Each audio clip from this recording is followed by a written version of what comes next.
Hi, my name's Bella Moore. I'm a team lead for the STAR project in Newquay and our Empowering Independence outreach project. I've been supporting Alex for 4 or 5 years now, along with the other support workers up at the Escape. And this is Alex. Hello. Hello there. My name's Alex Russell. I'm a Newquay boy. Been down here for about 22, 23 years now. Originally from Bristol, but I don't see myself as a Bristolian, I'm Cornish. But yeah, been in Newquay for the whole entire time I've been here, except from being all over the place with like being in like B&Bs and being in like psychiatric units and all that. But basically, I've been part of Harbour Housing for about 7-8 years. It'll be 8 years this year. I'm very fortunate to still be part of Harbour because I'm now very blessed and privileged to have my own flat, which took a very long time, 4.5 years. But you've got to ride the wave to get to where you want to be in life. If you don't ride that wave, then it's either you give up or you can carry on. And every day's a blessing. If we wake up, you're blessed. You've got 2 arms, 2 legs. I know someone who's got no arms, no legs, and if you spend 10 minutes with them, you realise how fortunate we are.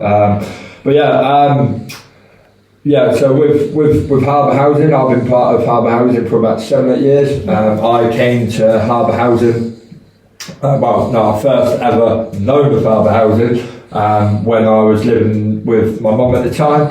I must have been about 27, I must have been about 18, 19, still living at my mum's, wanted to really try and not leave, but wanted to make sure if something did happen that I have got something in place. So anyway, I went to the doctors at the time to see, what could they do to help and to see what's on kind of thing. And they pointed me in the direction of a place called the Storehouse, which is in Newquay. They do it's like a community base. It's run alongside the church, and that's where I first ever met Harriet. So I've known Harriet since the start. Harriet and Ken, is it? Yeah. Ken, I'm talking 2 years ago. That was like the first crew. So I first met them guys, and then obviously Harriet told me a little bit about it, and then I went to where Bedauver is. There's a house next door, which was a lady called Val, who unfortunately ain't still with us, but she's a living legend, like my old landlord called Chris. I went there for like a face-to-face to see, if we did get the ball started, what would be the situation like and where would I be living and all that. So anyway, so I got a bit of an idea of, what Harbour Housing was all about, what they could offer me and all that. I started off doing that really. So basically I had that as a plan B kind of thing if anything did happen at my mum's, because going to say it as it is, me and my mum have never really seen eye to eye. I know people say your mum's your mum, your dad's your dad, but at the end of the day, it's you in this life, and your parents are going to be your parents no matter what. But when things do happen to break that stigma in a way of, where you want to do the best for you, and people don't want to see you do the best for you, but ain't supporting you for what you want to do or who you are as a person. So basically, I've been part of Harbour Housing for about 7-8 years, and then I was fully engaged with you guys really after COVID, while COVID really, so basically I could sit here for hours, so I'm just trying to break it down so much into bits. The George Darwin short-term memory, if I forget something, I'm like, oh no. So basically, say it as it is. So in COVID, I lost everything basically. I was a professional basketball player for Plymouth Raiders for 6 years. That was on and off, and then I was a DJ by night. I had a pretty full-on lifestyle.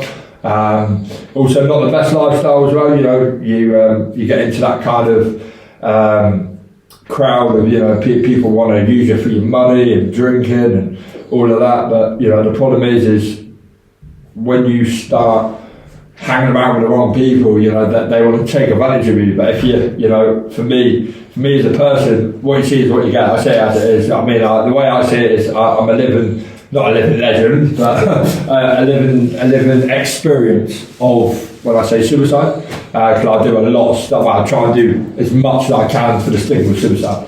Because unfortunately, I lost 7 people due to suicide. 6 people due to suicide in COVID. Not just because of COVID. Well, I don't know. But unfortunately, I lost people who meant a lot to me, or who was part of my journey, really. Because you know we're all on our own journey, aren't we? You know, it don't matter if it's your next door neighbour, the milkman, or the big man, or your cousin. You know, they're all still part of your life. You know. So 2020 was a tough year. I shouldn't be here right now, but I still am. But luckily, of people like Harbour Housing, they were a massive influence and a massive positive thing on my life, really. Because you know, you guys are with me every step of the way,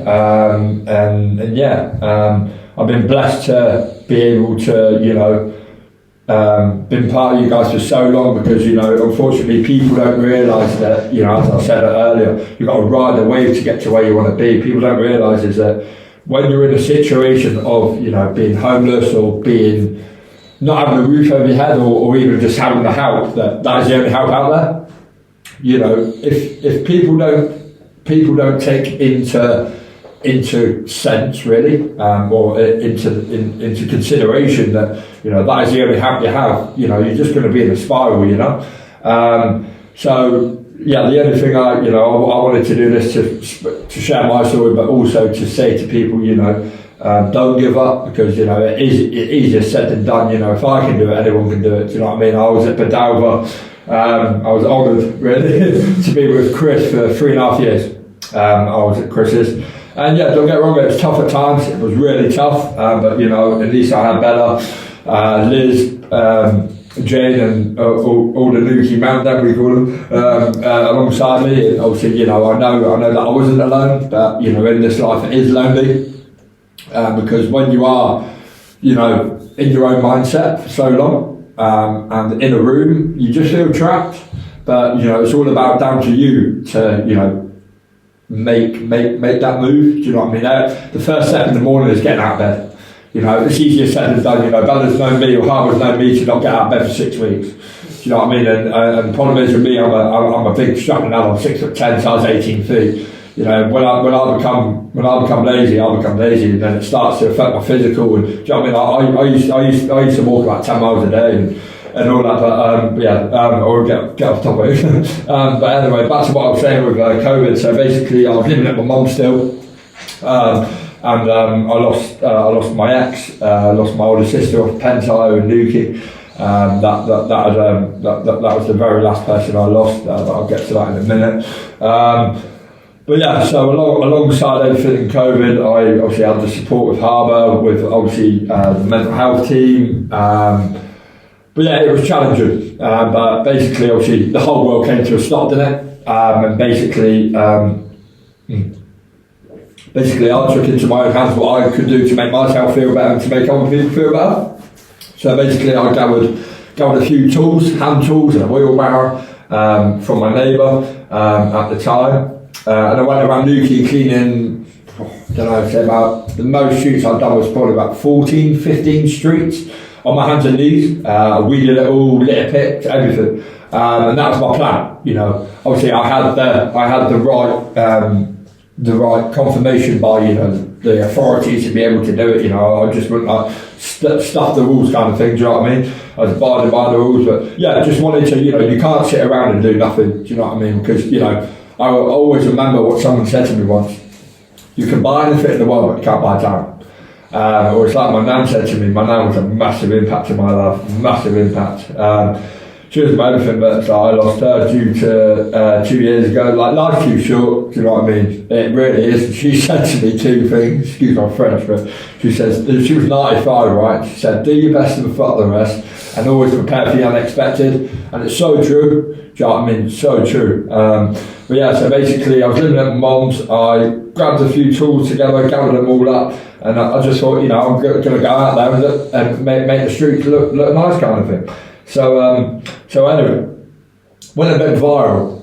There was an article with like BBC News and all that, and yeah, it was good, but also, you know, no matter what in this world, no matter what you do, a marathon or whatever, even if you're doing good for yourself, you're always going to have the stigma of negativity and positivity, you know, especially in the world we live in. It's either, you know, it's either your way or the highway kind of thing, you know, but unfortunately I really feel that, you know, that there is a lot to talk about, not even just myself or us here, just, you know, if you got a story, you got to tell it, because you don't realise who you're going to help.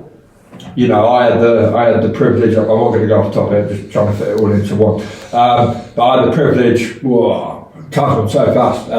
Over a month ago now, I was in Troy Cathedral speaking to over 400 young people about mental health, just the stigma of mental health, and it's just amazing. I had 45 minutes slot, and it's like go. But the problem is when you're speaking, you know, in meetings or whatever, you know, people can write it down, and the way I see it is, yeah, words are words, but words need to come out of your mouth. Because the problem is, it's you who needs to express them words. Do you know what I mean? So yeah, so basically, ITV News and BBC News got involved. A lot of the community were amazing. They set me up a GoFundMe page. I gave half of the money to charity, to a charity called Disc at the time, which was was an amazing local charity. They done support. They done a variety of things. You can't just say it was a free bank because it was a home. Let's just say Monique Collins. I know she might be watching this. Yeah, you're a legend. We miss you. But yeah, you know, unfortunately, everything can't last forever. And that's why, you know, I want to keep doing what I'm doing by me being me. I'm always going to be me. If I wake up tomorrow, I'll be me. But the problem is, you know, you can't. Life's too short. You know, one day you can have everything, next week you've got nothing. Do you know what I mean? And but yeah, it's been a journey. Still is going to be a journey because, you know, I'm still breathing and still battling things, even though that, you know, I've got a roof over my head now, and I'm not, you know, in the challenge of thinking, oh, what's going to happen tomorrow, or is there going to be is there going to be a flat for me or whatever. But yeah, if you want me back again to speak more than happy to, but don't help when you've got to try and fit so much into little. I speak for England, don't I? So basically all that happened. I became really unwell while I was doing that, because the problem is with mental health, you know, well, just with anything, you know, with addictions, and it's the stigma, you know.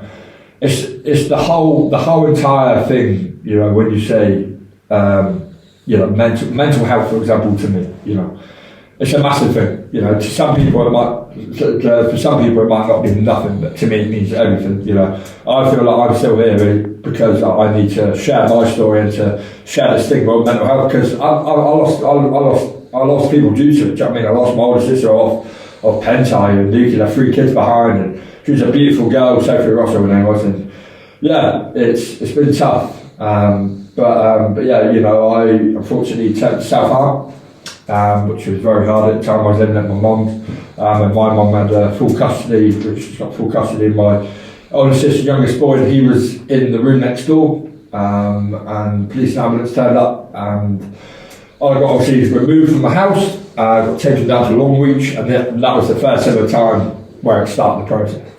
And I thought, oh shit. I mean, I didn't realise how long the road was going to be to wherever, or what's next, you know. So yeah, it's hard when you don't see the bigger picture when you're in a crisis, or when you're in your own mindset, you know. But the problem is, you know, with mental health, what I was trying to say is, it's the biggest stigma in the world.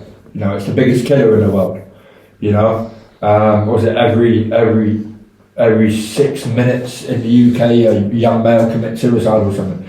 It's crazy. But yeah, so yeah, I took it out myself, because, you know, you can only speak for so long, you know, for you to feel like you're listened to. But the problem is when you're such a outgoing, or say it as it is, person like myself, you don't feel listened to, what else are you supposed to do? You know, you can take it out yourself, like me now. If I say to my child, I'm scarred for life, do you know what I mean? Some days I can't even have a shower because, you know, of the scars, but, you know, I've always been told, and always will be, you know, listened to from what I have been told, from living legends like my nan and all that, is every scar has got a story to tell. You know, at the moment in time, I didn't realise the damage I would do to myself or how much I've lost due to that. But at the moment in time, you don't feel like that, because you're trying to get through the minute, you're trying to get through the moment in time to try and numb the pain. You know, it's a coping mechanism. People can say, you know, oh, it's a cry for help, but actually, you don't know what that person's going through. You've got to walk the walk to talk to them. You know, but the only help out there is talking. You know, I've spoken to so many people and seen so many amazing things through people just talking. But yeah, the thing what I truly believe and know, that, you know, if you are struggling to talk, you know, there is help out there. And, you know, if you are, especially, you know, where I've been within Harbour Housing, by riding a wave, to even if you just began your journey with Harbour, ride it, because there is a light at the end of the tunnel. And, you know, if there is ever, you know, because it does get lonely. You know, we've all got a story, and I think people forget, well, no, don't forget, doesn't realise that when they're scared, you know, because, you know, Cornwall is a very lonely place, and, you know, it's quite scary to think, oh, what's next with, you know, the housing crisis and all this, but, you know, if I can do it, anyone can do it. But the thing I say is, hold on, ride the wave, and, you know, if you ever want to speak to me or get hold of the guys, or I'm more than happy to speak to people. But yeah, the only thing I say is speak up, hold on, and don't give up, because, you know, if I can do it, you can do it. But yeah, so... You've been doing a lot with Man Down. Yeah. Sorry, I did that there. I didn't know what to move on to. So I've been part of Man Down for 6 years, 5 years as well, so... Yeah, I do a lot with Man Down, so we have a group, we've got groups all over Cornwall, really. So we meet twice a month, and it's basically a safe space. You know, don't have to pay or anything. Obviously, in this world, people think, you know, it's all about money, but it's not. You know, it is hard to try and have a safe space, especially in the world we live in. So Man Down, it's a non-judgmental group. We accept any kind of male from no matter what background, so I've seen some amazing things through them. Also, I've done amazing things with them as well. We've been on residentials, we've done all sorts. Man Down's my second family in a way. So I've got, you know, because I ain't got many people in my life, I haven't. You know, no matter what, even if you're not still part of something, you are still part of them, because you're part of the journey. So Man Down's had a massive impact in my life, and so has Harbour. However, you know, with Man Down, our slogan says, let's talk about it. If there is any men out there struggling, you know, you aren't alone, and, you know, there is support out there. So don't just think, if you are, you know, not just put into Harbour, but, you know, being fortunate to be able to have the support with them, you know, there is other support out there, so just ask. Back to what I was saying. So I was living with my mum's. I had to leave. I went to Long Reach, got told by a nurse I could never go back to my mum's, because it was either I leave or he leaves, getting taken into care. And I thought, oh shit, so what's next? So anyway, I had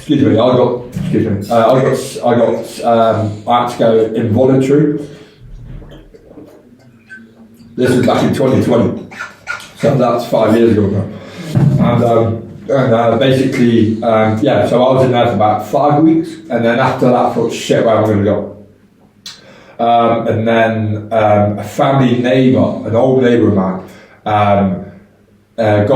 got in touch with my mum, and he put me out for a few weeks in Houston, at his own house, and then after that I got put into the Angel, and it started from there. I was in the Angel for about a month, and then while I was down there, I kept coming over to Newquay now and again, and one day I came over. I actually ended up staying over at a friend's house, because he lost his sister that day, and that what I always remember. And that was the 23rd of October, Friday afternoon. And I was in Luke anyway, and I found out about my friend's sister.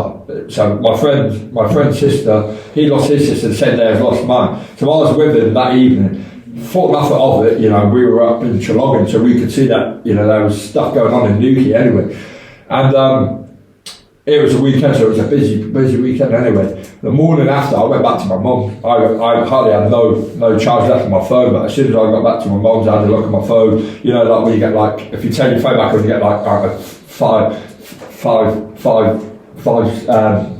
What do you call it? Notifications. Yeah. You get, sorry, it's a bit bombard. I checked my phone back on and very quickly, I had loads of notifications, and then I see this article, and then it's a 28-year-old girl off cliff, and I thought nothing of it. And anyway, I went through the door, and my mum and my oldest niece and nephew's dad was in the kitchen. They were in the living room crying their eyes out with my little sister, and I thought nothing of it. And they said, "Oh yeah, you've got to come into the kitchen." Anyway, and then I said, "Oh, I'm seeing this." They said, no, you need to listen. I said, "What are you on about?" They said, "You need to listen. Sophie took her own life last night." I thought, what? Sophie took your own life last night. And that's mental, I'll never ever forget that day. And then after that, I just seen red. And then I tried to run down to blaming Fishkill and try to take me on. Anyway, it was just a spiral, I'll forever love my sister, but life's fortunate. Life is a blessing, and it's so hard to try and tell people how tough and fortunate this life is, because it is lonely, and but thanks to people like you, I'm not alone, because I'm still part of the team, but it is lonely.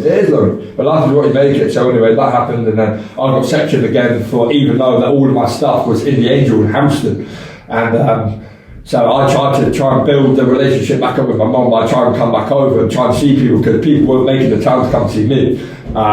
So anyway, so basically, then I got sectioned for 6 weeks, and then after that I went into Premier Inn and Quintrell Downs for over 9.5 months during COVID. There was nothing going on, eating pot noodles, and then after that I was at Grosvenor. After that I was at Sandy Lodge. After that I was at Grosvenor, and then I was finally back with Harbour. So the whole entire time I was trying to get back with Harbour, but it was hard in the situation because I didn't know if I was coming or going, and there wasn't so much Harbour could do because I was all over the place, and it probably done out that people weren't speaking to each other. But anyway, I just always wanted to be back at home in Newquay. So anyway, and then I was finally blessed to be back with Harbour. And then it all started from there really. So I was at Bedova for 3.5 years. But I've had the privilege. The only thing what we can say as humans is words, and that's what breaks my heart as a human. I wish I could do more and say more to say how thankful I am, because it's so piss take really that there's not much more you can do to say thank you really. Do you know what I mean? Obviously it all comes down to you as a person to the ball's in your court, balls in everyone's courts to play the part, but we've done it. Do you know what I mean? I've done it, so I was at Harbour with Chris, amazing landlord. It was an absolute blessing for him to be part of my journey. I've had Liz, I've had main people have been Bella and Jane. Obviously I've had Simon along, I've been part of, I've had Ken, I've had Harriet, Malcolm. It's just been an amazing journey. There's so many people to mention, but the main people are Bella, Jane and Liz and Harriet really. So thanks to them guys. Obviously, they you all come into work to do what you love, but obviously, it's always down to the people who are, experiencing the journey to do what they need to do as well, So anyway, after Christmas, I've been bidding. James has been an absolute legend by helping me bid, which has been quite difficult because obviously I've always wanted to stay in Newquay because you can't take someone out of a place where where everything is, and that is hard. It is hard, but I've been very blessed to have reasons to be able to stay in Newquay. So I'm part of a thing called Newquay Orchard.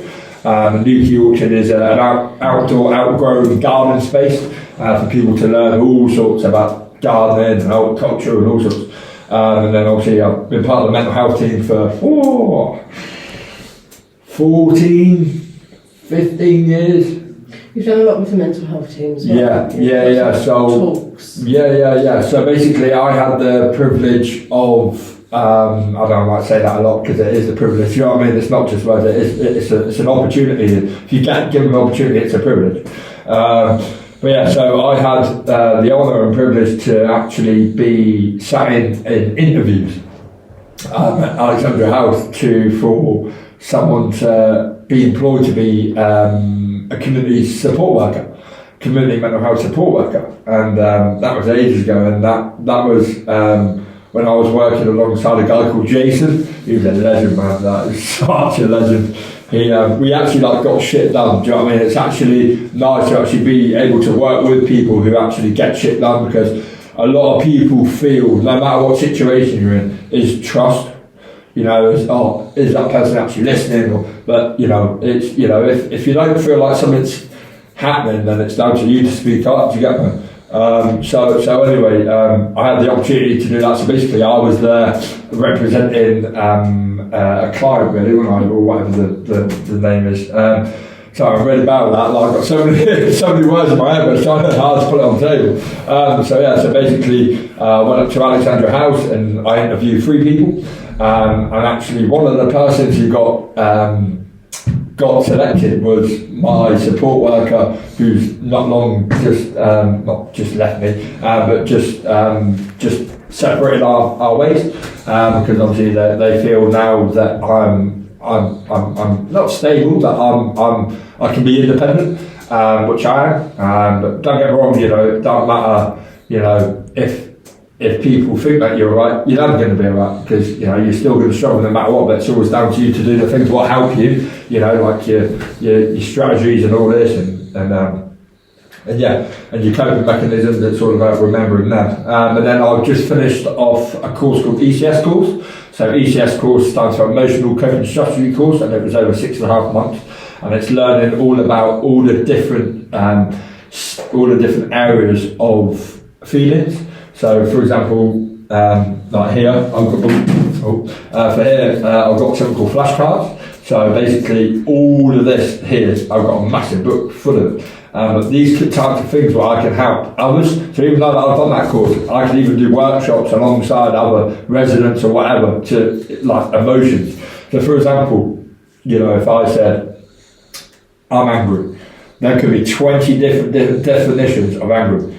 So it's crazy. You wouldn't think of being sad. There could be over 40 definitions why, and it's amazing when you start looking into more about things, how head puzzle it is to see what. So for example, I've got one here: emotional regulations. So basically, that's the front of it, and then it says goals: understand, name your emotions, decrease the frequency of unwanted emotions, decrease emotional vulnerability, decrease emotional suffering.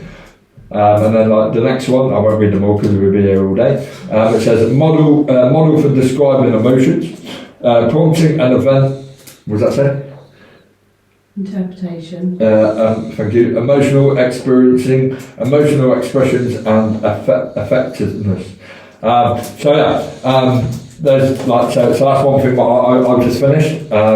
So you carry that around with you? Yeah. I always carry this around with me, just so if I'm having an emotion breakdown, or if I'm struggling, or I just look through, for example, distress tolerance. If I'm distressed, if I'm in a situation, or if I'm in a supermarket and I'm feeling agitated, I can look at my card and I can be like, right.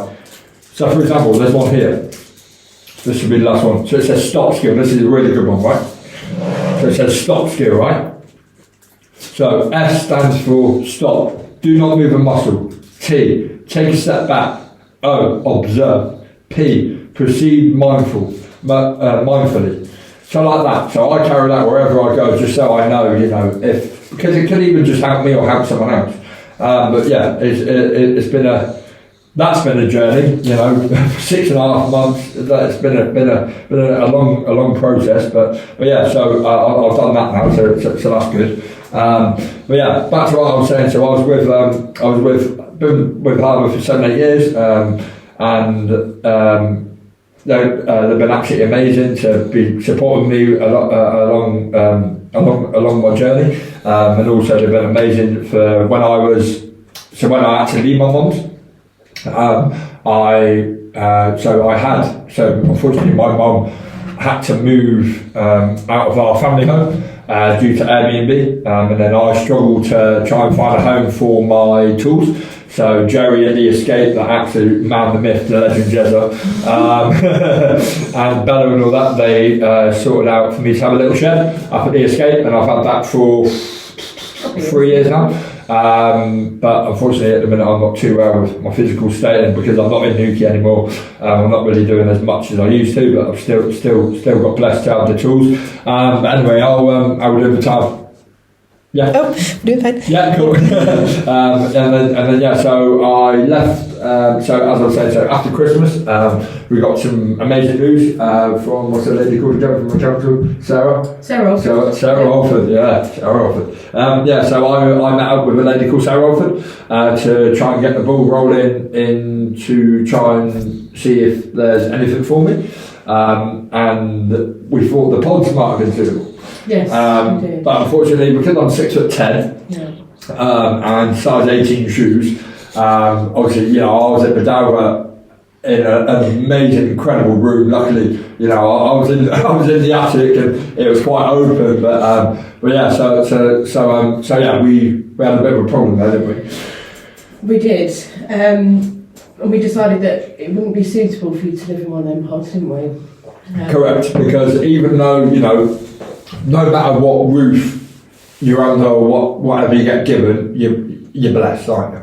But the problem is with me, because I've been in such a tight space, not tight, but quite an enclosed space in a way, for a very long time. It might have been nice to actually start with much more room. Yes.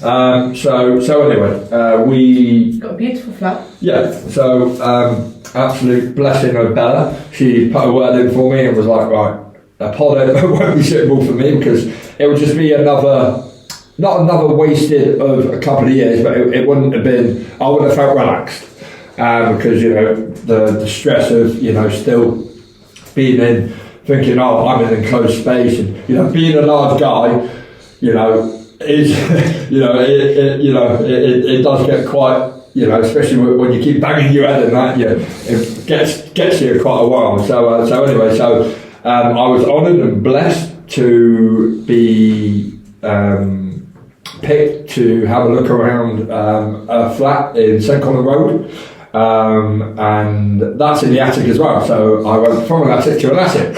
So I thought I was writing a book called The Boy in the Attic.